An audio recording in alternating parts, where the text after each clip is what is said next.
Então nós estamos estudando a apologia de Sócrates, uma figura importante na filosofia, né?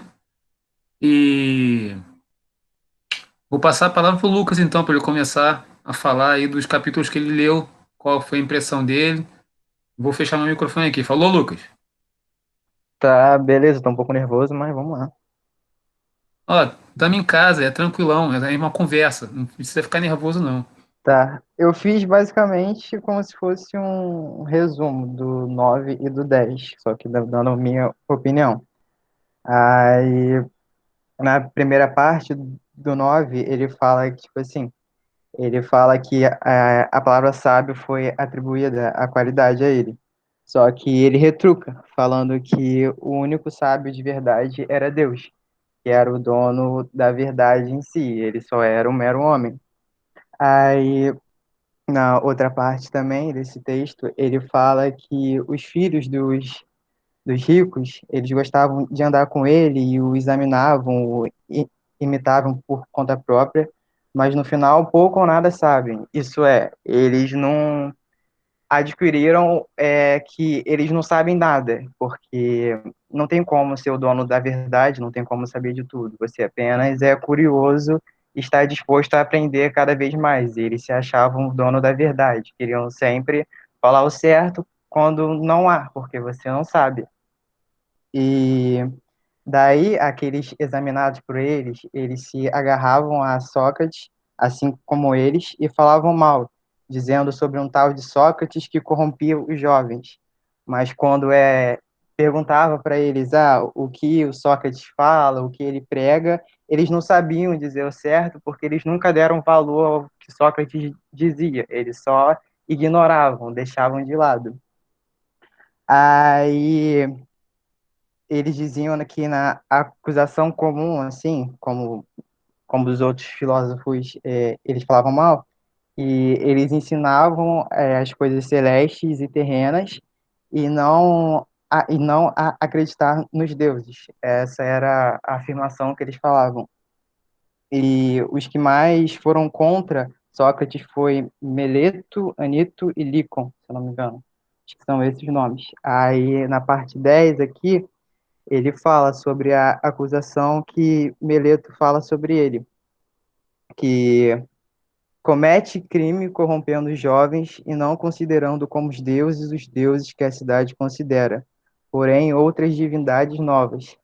Aí ele fala que Meleto é quem comete crime, porque brinca com as coisas graves, conduzindo com facilidade os homens ao tribunal, aparentando ter cuidado e interesse por coisas que de fato nunca pensou.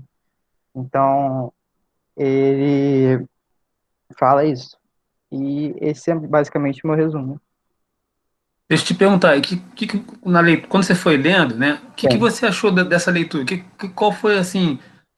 Porque vem uma imagem, né, desse Sócrates sim. e dessas pessoas que estão falando contra o Sócrates. O que você pensou?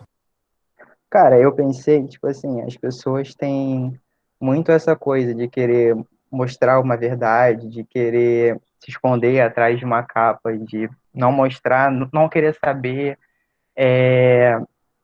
não se interessar pelo que está vendo, o que está acontecendo. E essas pessoas têm muito isso, de não querer saber a verdade, e sim, sei lá, impor só um único caminho, impor só uma única imagem e distinguir de todo mundo, e de que nada está acontecendo.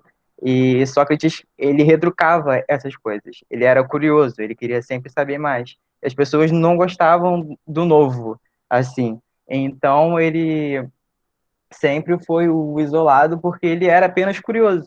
Ele queria saber o que os outros não queriam saber. E essa é basicamente a minha visão.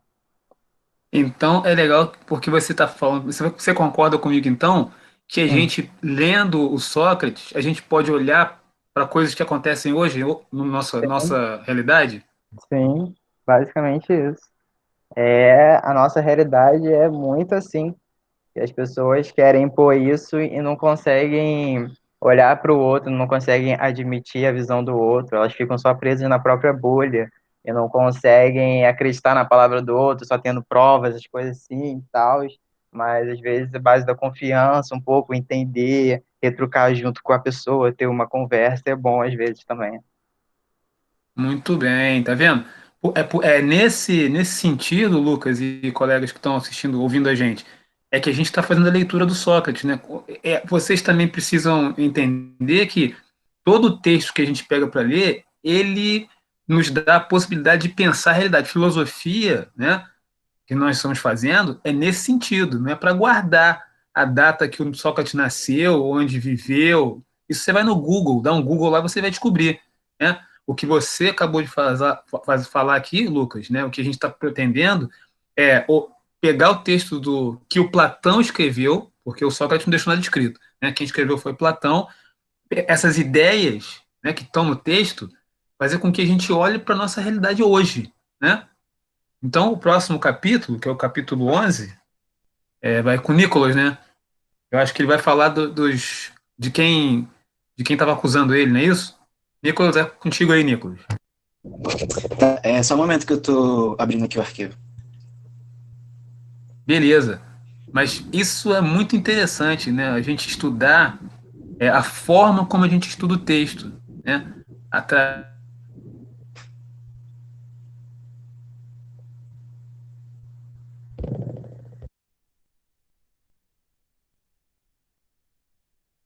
Tem um autor também que chama José Saramago, não sei se alguém aqui já ouviu falar. Ele diz que a gente pega as palavras que estão adormecidas e revive na medida que quando a gente vai discutindo, né, vai conversando sobre o texto, né? É esse exercício mesmo. Pode ser, Nicolas? Pode abrir aqui. Tá, os meus capítulos eram o 11 e o 10, né? Então, o capítulo 11 é a continuação da defesa de Sócrates contra as acusações de Meleto, que foi no capítulo 10 que ele acabou de ler. Nesse capítulo, Sócrates começa fazendo uma série de questionamentos a Meleto, em busca de saber quem seria capaz de melhorar os jovens. Após algumas perguntas, Sócrates faz Meleto afirmar que todos os juízes, senadores e membros da Assembleia seriam capazes de tornar os jovens melhores, que era justamente o oposto do que ele acusava Sócrates de fazer. Sócrates, então, questiona por qual motivo, qual razão, apenas ele corromperia os jovens, e utiliza uma analogia aos cavalos. Ele pergunta se todos seriam capazes de treinar. Ele pergunta se todos seriam capazes de treinar e cuidar de um cavalo, tornando esse cavalo melhor, e apenas uma pessoa o corromperia, tornando o cavalo pior. Ou se seria o contrário, a maioria das pessoas não saberia como cuidar de um cavalo e acabariam prejudicando ele, enquanto apenas aqueles que entendem realmente de cavalos poderiam melhorá-los.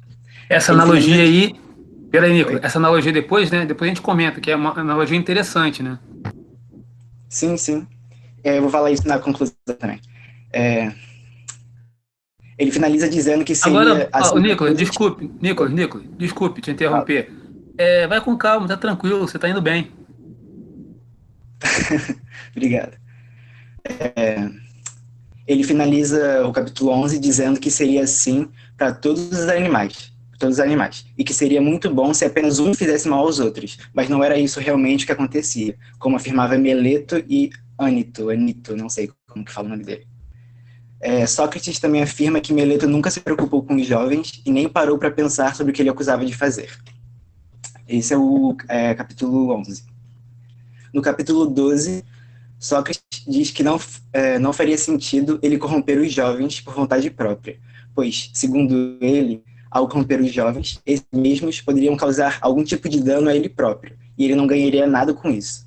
Isso se daria porque as pessoas más prejudicariam aqueles à sua volta, enquanto as pessoas boas beneficiariam os outros. Afirma, então, que se corrompia os jovens era involuntariamente, e que não existia leis para trazer alguém em julgamento por isso. Existia, porém, leis que mandavam conduzir em particular quem o fizesse, instruindo e advertindo o indivíduo. Meleto não foi encontrar Sócrates para instruí-lo, ele fez o contrário, e o indicou por crimes que ele não teria cometido. Aí, esse é o capítulo 12, e também gostaria de comentar umas coisinhas aqui. Que esses capítulos, o Sócrates só está abordando a primeira parte da acusação que Meleto fez. Ele só está falando sobre a corrupção dos jovens sobre Sócrates estar corrompendo jovens. Ele só se defende de ele não acreditar nos deuses no próximo capítulo, se não me engano. Mas apesar disso, eu também reparei que tem algumas partes desse texto, só no meu capítulo, por todo o texto. O Sócrates, ele fala tipo, em nome dos deuses, né? Ele fala, tipo, por Zeus, por Hera, aí ele dá um argumento. Eu não sei se foi uma estratégia de Sócrates para mostrar que ele acreditava, sim, nos deuses, ou se era simplesmente um modo de falar da época, porque, tipo, eu tava pensando em relação aos dias atuais, né? Que tem... As pessoas que não são necessariamente religiosas, eles podem falar também, meu Deus, pelo amor de Deus, ou, sei lá, quando leva um susto, Jesus Cristo. Então, tipo, isso era ele tentando reafirmar que eles acreditavam nos deuses, ou se era só um meio de falar da época também. E Não, é também interessante o que você está falando. É interessante porque eu não vou assim dar um spoiler, mas na frente ele vai isso que você está falando aí ele vai mencionar. Mas é muito interessante a analogia que você está fazendo da pessoa usar, né, da religião para poder, né, se defender ou dizer que tem uma, né, acho que não é o caso do Sócrates, mas a gente vai descobrir. Segue aí. porque eu também estava lendo que Sócrates era realmente religioso, que quando deram a sentença dele, ele falou para que ele queria rezar no finalzinho lá. Eu estava lendo sobre ele. Tá, e também uma relação do texto com os atuais, que nem o Lucas, acho que foi o Lucas fez, que... Ah, tá. Porque no texto, por exemplo, o Meleto está falando que todo mundo é capaz de melhorar os outros, e que quem, por exemplo, Sócrates, que pensava realmente sobre o assunto, ele estava desconsiderando ele, não estava levando o que ele falava a sério. A gente pode relacionar com os dias de hoje, por exemplo, que as pessoas, por exemplo, na pandemia atual, as pessoas não estão levando a sério o que a OMS fala, mas toma cloroquina, não é mesmo? Fala que a cloroquina cura tudo. E é uma relação que eu pensei aqui. Mas tem aquela parte que você leu sobre os cavalos, quando ele fala dos meninos que. Só um minutinho. Do ensino. Não tem uma parte? Volta na parte aí dos cavalos, por favor. Sim, o Não sei cavalo. se capítulo 11 ou capítulo É 11. o capítulo 11, sim.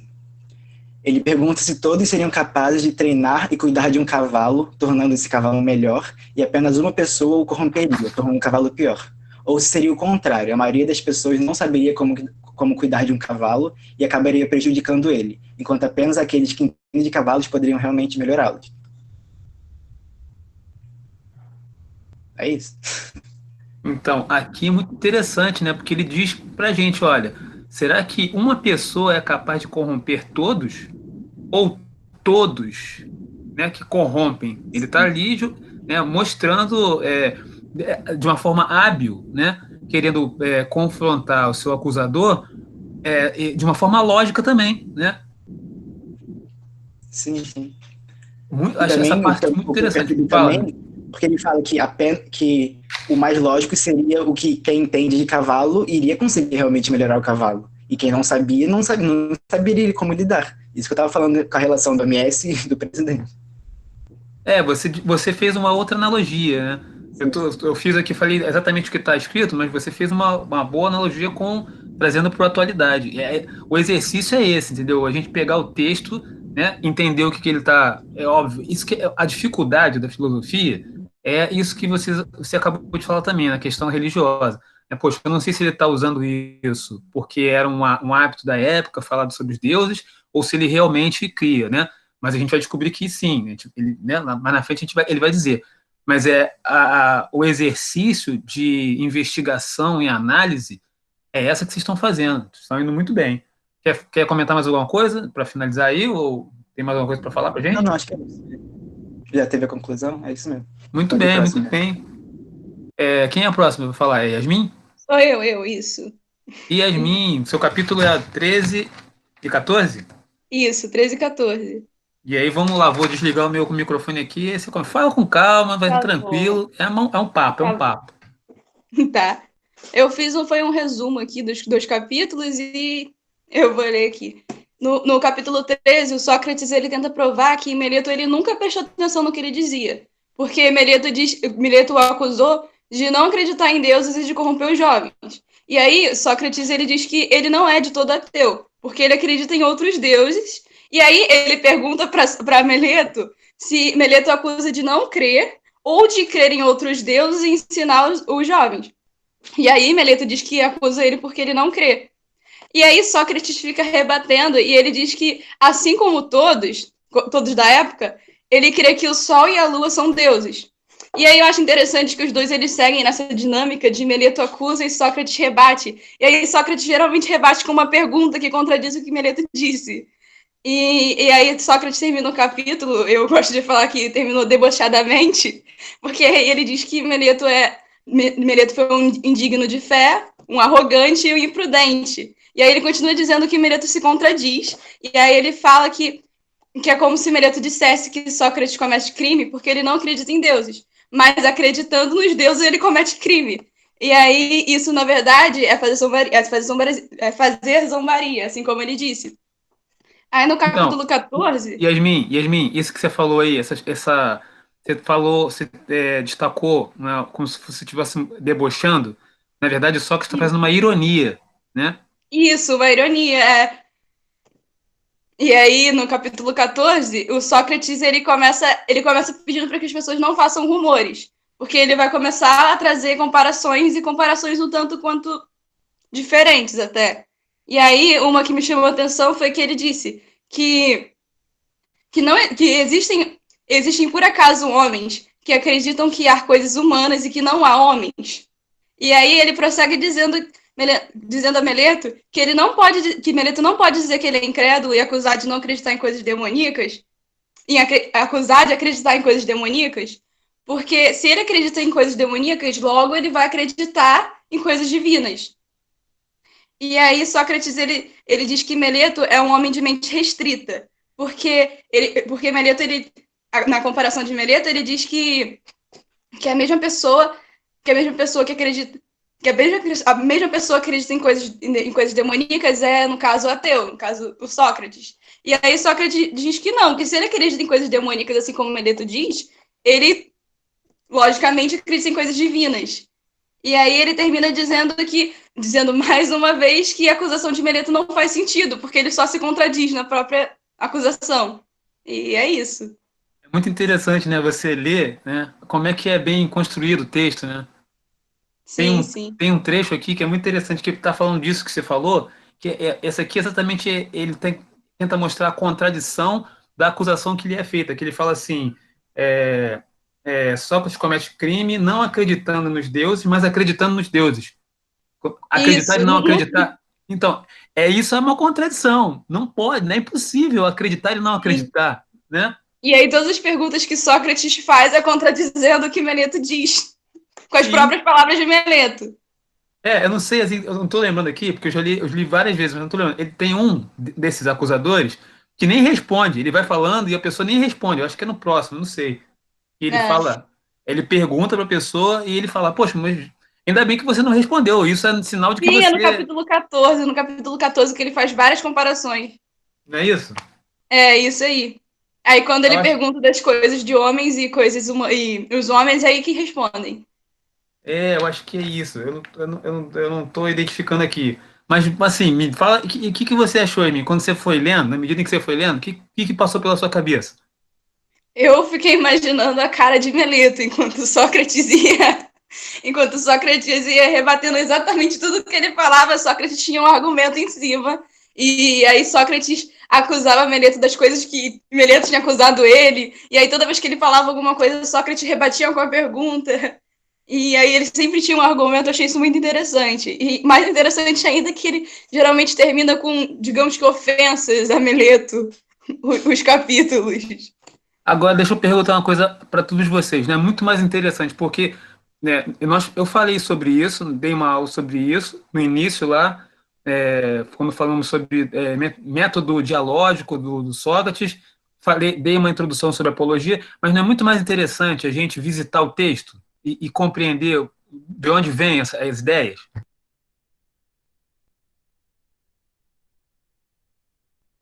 Pergunto para todo mundo, o que vocês acham aí?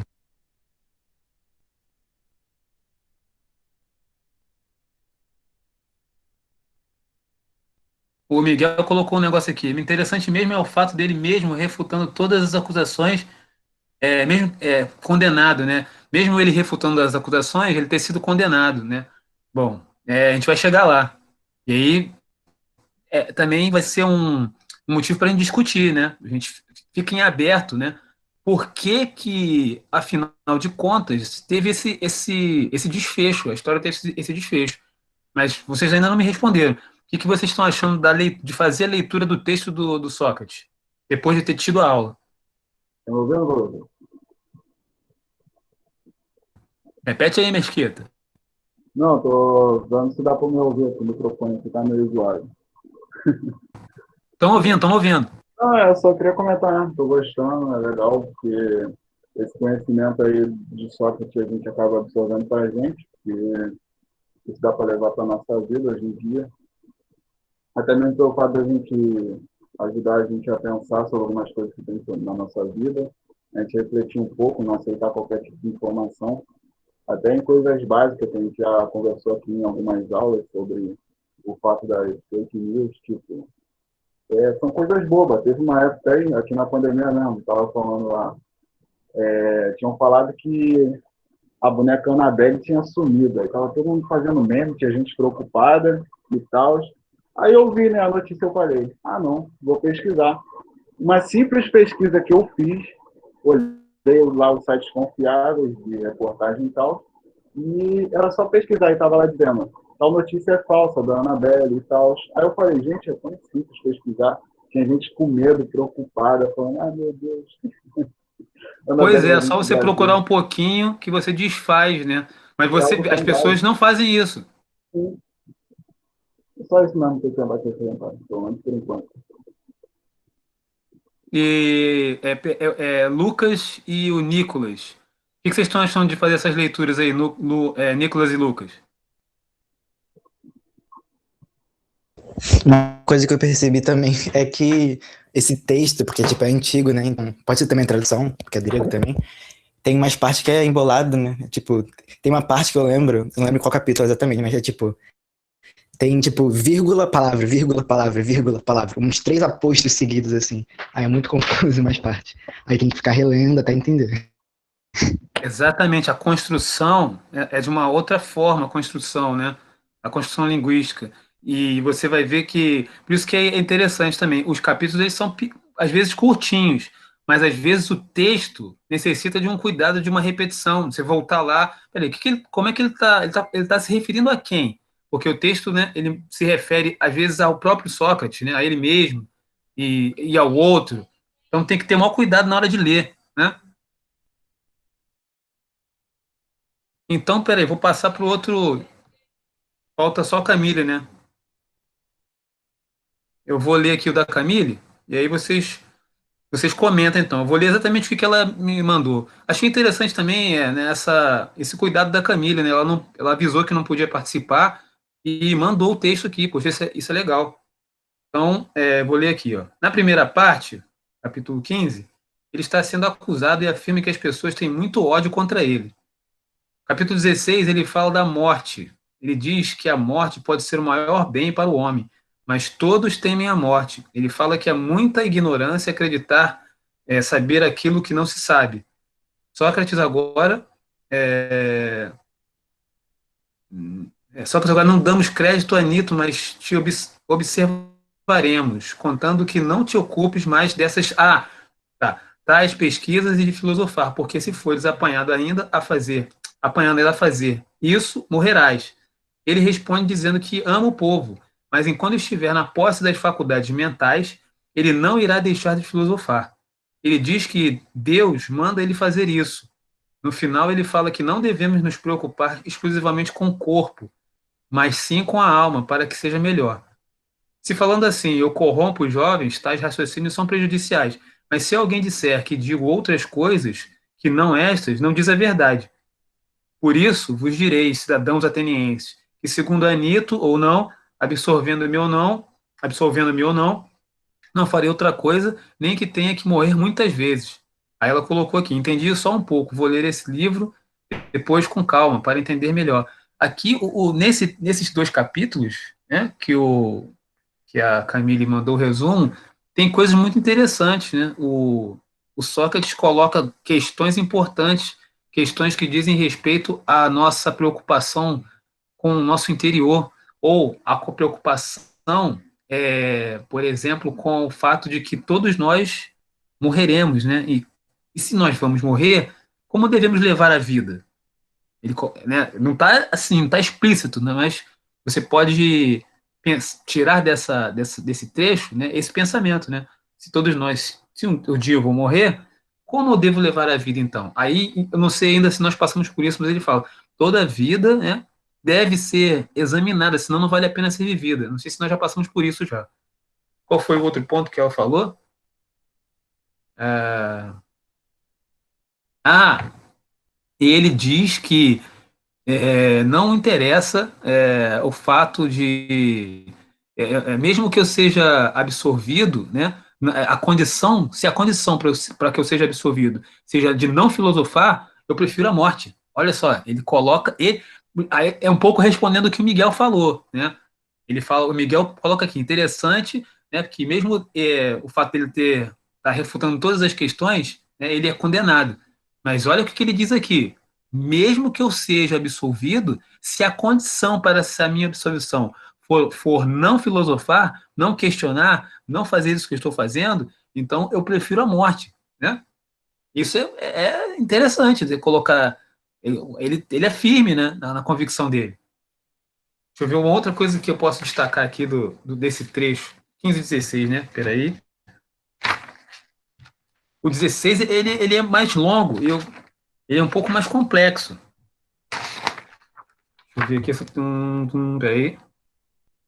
Aí ele diz aqui: cidadãos atenienses, eu vos respeito e vos amo, mas obedecerei aos deuses, em vez de obedecer a vós. Enquanto eu respirar e estiver na posse de minhas faculdades, não deixarei de filosofar e de vos exortar. O que é exortar? Chamar atenção, né? Te orientar, né? Ou de instruir cada um, quem quer que seja que vier à minha presença, dizendo-lhe como é meu costume: ótimo homem, tu és cidadão de Atenas, da cidade maior e mais famosa pelo saber e pelo poder. Não tive vergonha de fazer caso das riquezas para guardares quanto mais puderes, e da glória e das honrarias, e depois não fazer caso e nada te importar da sabedoria, da verdade da alma, para tê-la cada vez melhor. Ele está perguntando: olha, ao que você dá valor, né? Deixa eu ver aqui uma outra parte aqui. Por toda parte eu vou persuadindo a todos, jovens e velhos, a não se preocuparem exclusivamente e nem tão ardentemente com o corpo e com as riquezas, como devem preocupar-se com a alma, para que ela seja quanto possível melhor. E vou dizendo que a virtude não nasce da riqueza, mas da virtude vem aos homens as riquezas e todos os outros bens, tanto públicos como privados. Se falando assim, eu corrompo os jovens, tais raciocínios são prejudiciais. Mas se alguém disser que digo outras coisas que não essas, não diz a verdade. Por isso vos direi, cidadãos atenienses, que segundo Anito ou não, absolvendo-me ou não, não farei outra coisa, nem que tenha que morrer muitas vezes. Então Sócrates está aqui defendendo a ideia dele, e um sujeito realmente impressionante, né? É por isso que é tão importante para a filosofia, né? Só para lembrar, isso aqui foi escrito por Platão. Platão que, né, ouvindo, acho que estava presente lá na hora da defesa, compilou e depois registrou. Comentários sobre esse trecho aí, por favor.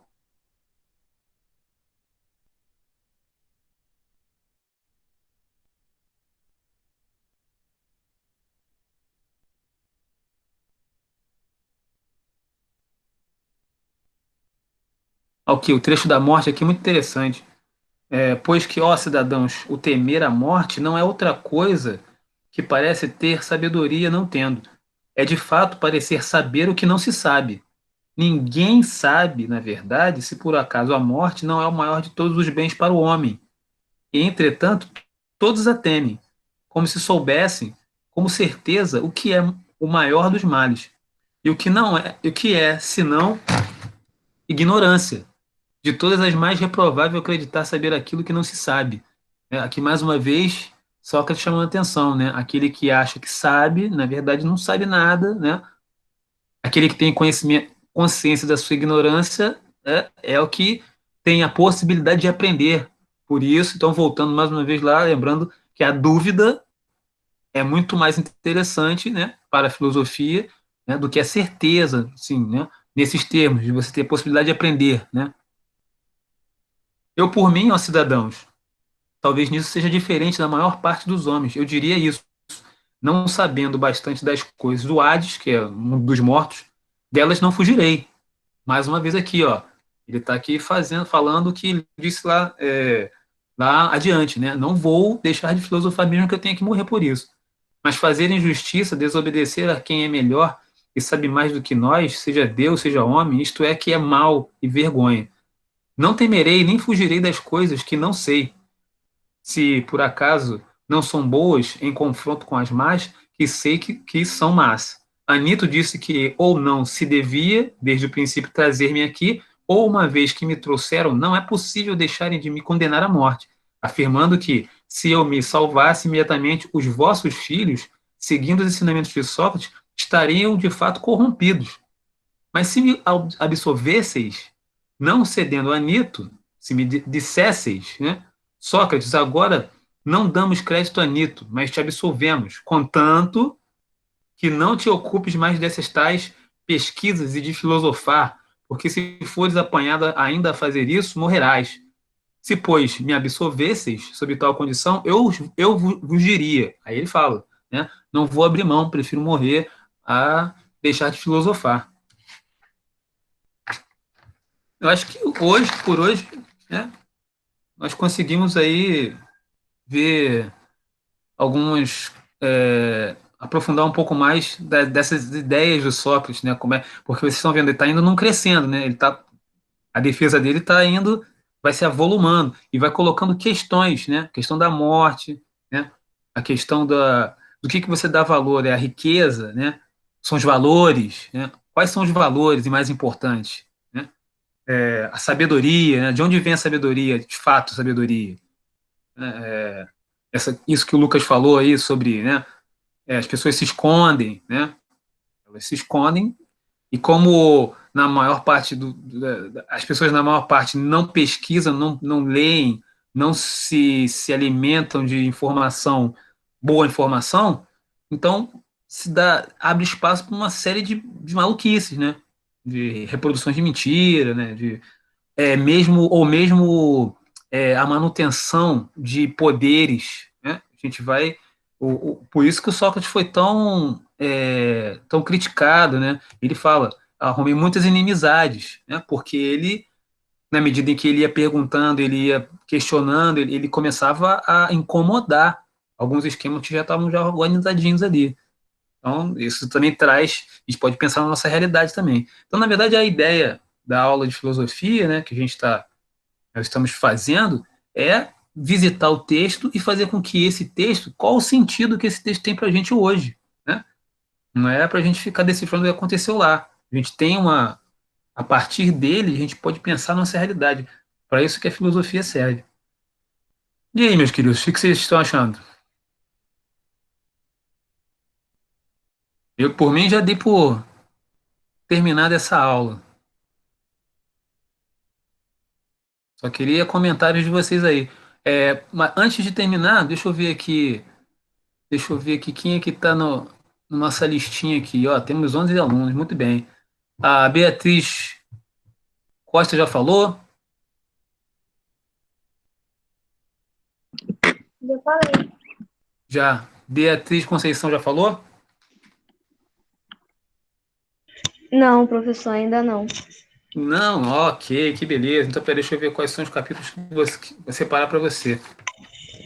Você já tinha separado para mim o 17 e o 18, eu acho. Ah, beleza. Então tá bonito. Deixa eu ver quem mais aqui. A Laura já falou já, né? Ou não? Falei. Falei, não Oi, entendi, Laura. não. Oi. Não ouvi? Eu falei já, não inventa mais capítulo, não. Tá bom, sim. Gabriela já falou? Gabi. Fala com o tio Celso aí. Gabriela Medina. Gabriela Medina não falou ainda, nem tem capítulo, né? 27 e 28.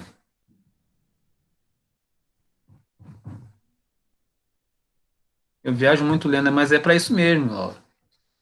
Gabriela Medina tá ouvindo a gente, será? Ou não? Maria Esther, 29 e 30, Maria Esther.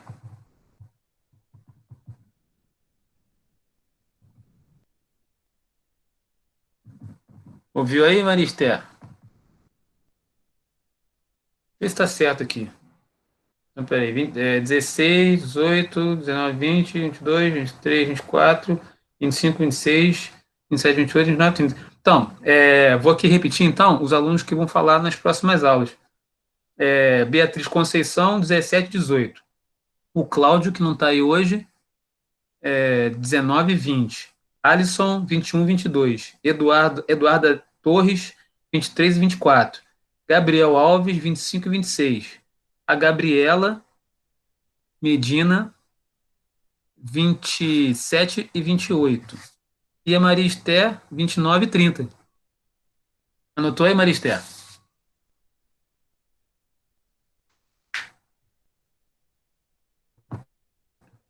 Deixa eu ver aqui mais quem está mais aqui. Beleza, é isso mesmo. Então, na próxima aula teremos Beatriz, Cláudio, Alisson e Eduarda. Depois é Gabriel, Gabriela e Maria Esther. Pô, sensacional. Também estou gostando desse sistema. Esse sistema, na verdade, gente, é um sistema que dá autonomia a vocês, né? Não adianta eu ficar lendo e só falar sozinho. Na medida que você lê e que você fala, você aprende muito mais do que você só escutar, né? Em casa, você lê e não precisa, não é uma leitura cansativa. Vocês viram que, né, cada capítulo é bem pequeno, né? Só que o capítulo pequeno, ele tem muitas ideias. Então você pode ir lendo quando for pesquisar uma palavra, né? Quando for lendo, pesquisa quem é o personagem do qual ao qual o Sócrates se refere, né? Dá uma pesquisada e aí você vai notando as coisas e vai montando a sua fala. E é uma forma de você construir também, organizar seu pensamento, para outras apresentações que vocês terão que fazer, né, em outras situações. Então, acho que por hoje tá beleza, né, gente? Semana que vem a gente continua a leitura. Deixa eu só, antes de me despedir, peraí. Deixa eu lembrar aqui. No dia 25 de setembro, semana que vem, é uma sexta-feira. Eu vou colocar no grupo de vocês, se vocês quiserem participar. É uma palestra que eu consegui pesquisando de duas professoras da USP. Elas vão falar sobre pandemia, política, pandemia e tecnologia. Aí eu vou mandar para vocês o link de inscrição. Tem até emissão de certificado. Deixa eu ver a hora. Deixa eu ver aqui rapidinho. Acho que é 15 horas, no dia 25. E sexta-feira agora vai ter um outro também, que é um professor meu que está organizando. Foi meu orientador aqui na UF, falando sobre a questão das cotas raciais nas faculdades, mas falando sobre as fraudes nas cotas raciais. Sexta-feira, às 18 horas. Ó, então, vou colocar aqui no chat. Sexta, às 18 e sexta, dia 25, dia 25/9. Meu Deus, onde é que está aqui a barra? Esse negócio aqui eu não. 9. Às 18 horas. São duas palestras diferentes, mas acho que são interessantes. As duas quando você entra, quer dizer, a do dia 25, eu vou mandar o link, se você se inscrever, já emite o certificado. No dia 18, que é sexta-feira agora, durante o evento, ele coloca o link lá para você preencher o Drive e receber no seu e-mail o certificado de participação. Acho que é interessante, né?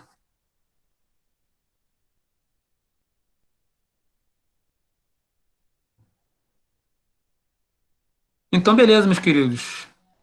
Tenham boa noite ou boa tarde. Fique com Deus. Cuidado com o volume aí, pra não dar dor de cabeça. Terça-feira que vem a Valeu, gente se vê. professor. Obrigado, Boa gente. noite. Valeu, professor. Tchau, professor. Na paz. Tchau, professor. Tchau, professor. Ótima aula. Valeu.